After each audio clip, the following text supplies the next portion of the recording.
FIP. This is not our usual press conference. Usually when we hold press conferences, we would announce it much more publicly than we have done on this occasion. Why we have done this, which is that we simply sent invitations or notices to selected media and even selected participants without putting it on any social media platform. It's because of the unrelenting attack and surveillance that we have been facing from the Nigerian state over the past few months as a result of our consistent agitation against the condition of hunger and the hardship in the land. And we recall that just a few weeks ago, when we had a press conference, the case of some of our incarcerated comrades who are in prison detention. The venue here was, you had a police van, with a rifle station at the gate. And there were had different cases also in the past, of even the police, threatening those who give us their venue or their facilities to use as a press conference or meeting point, threatening them and all of that. So this is why we have done this. So we hope that the media will try to understand us. But obviously, what we want to achieve is an opportunity to have something that can take the message of October 1st out. Dear media compatriots, we urge the Nigerian working people, the youth, and the poor to come out en masse in peaceful protest on October 1st, 2024, a day of national survival. We would like to commence this press conference by expressing our profound gratitude to the ladies and gentlemen of the press for your role in standing by and reporting the truth during the August 1 to 10 End Bad Governance protest. Your courageous action in those 10 days stand as a beacon of hope in these very dark, tempestuous times in the history of our dear nation now. We also want to thank the Nigeria Bar Association and all the lawyers who have been offering pro bono legal services to support our struggle and in the cause of defending thousands of protesters in detention and standing trial across the country. We are here once again to invite you on another journey to redeem our nation as we continue to stand against all the anti-poor policies and programs of the regime that are orchestrated to impoverish our people, despite the abundance of wealth to make life easy and more rewarding for all citizens of our dear country. As is obvious to everyone, none of the demands of our 10 days of rage in August has been met.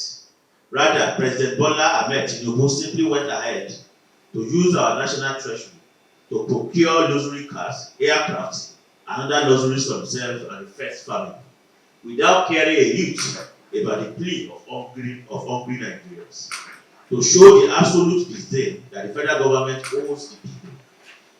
President Tinubu has gone ahead to now unleash on the Nigerian people another round of hike in fuel price earlier this month.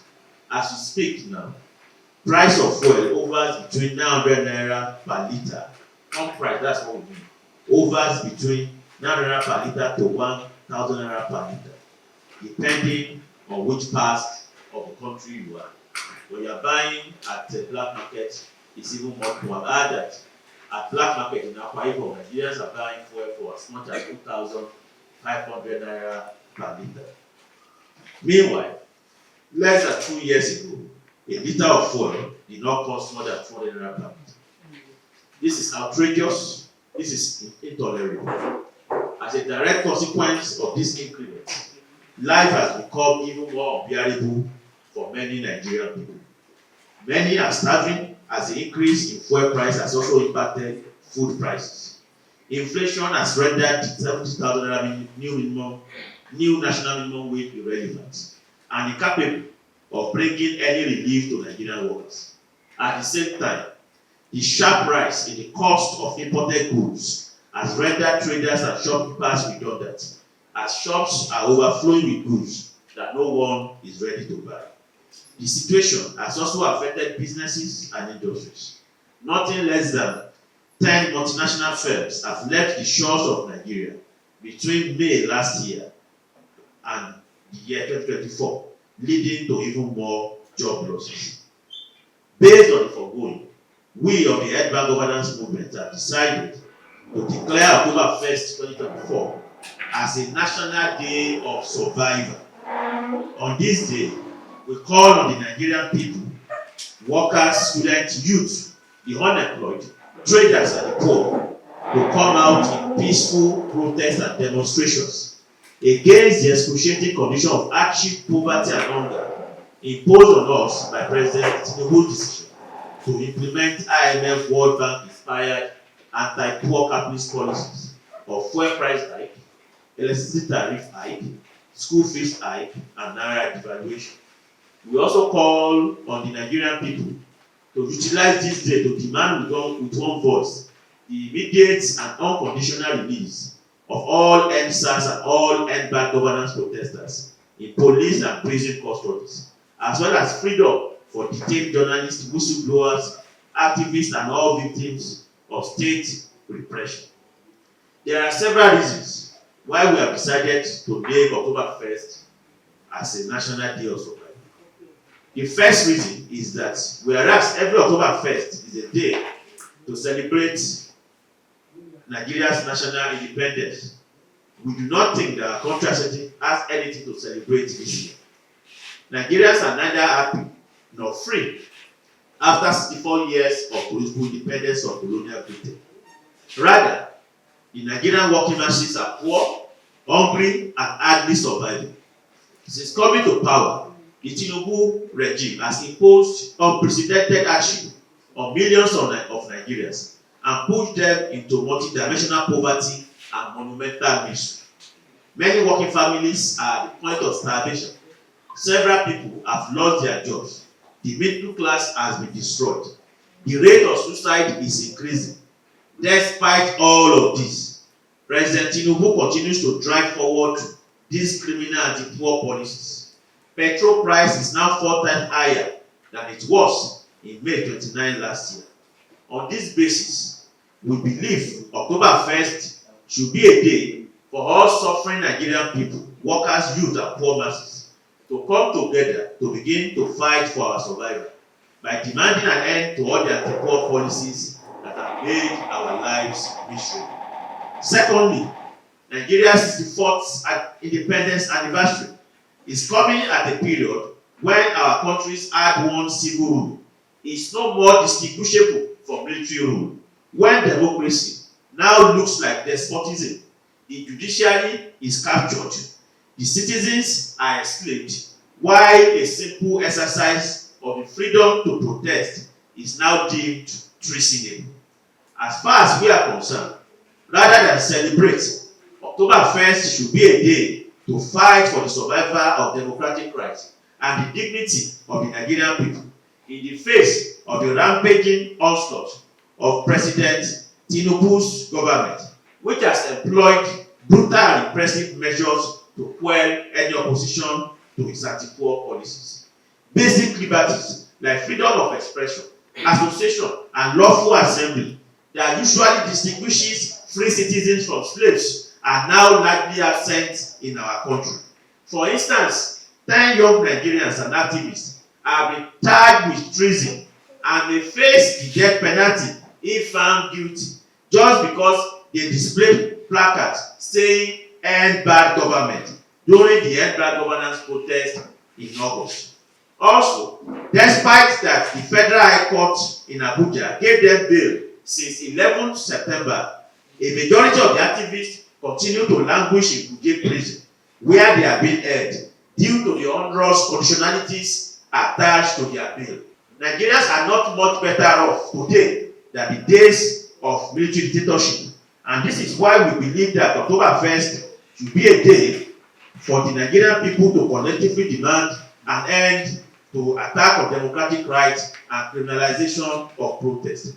So in a nutshell, these and many more are the reasons we have named October 1st a National Day of Survival.